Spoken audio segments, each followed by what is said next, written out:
as jy weer TV license het, nou sê hulle weer, hulle gaat jou R500 fine gee. As jou TV license op de date is. Borbij, as jy nie die fine wil betaal nie, dan gaan sy 6 maanden in die tronk sit. 6 maanden.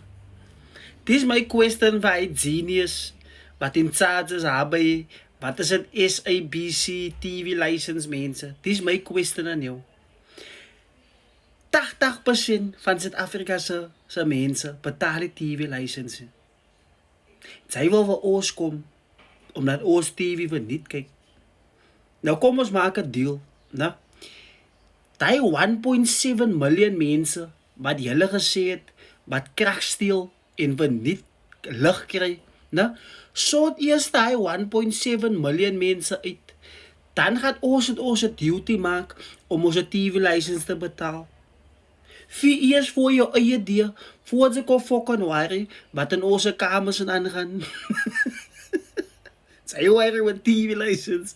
Nee, wacht me vrouw, man. Sy het hier met die problems. Fucking TV license.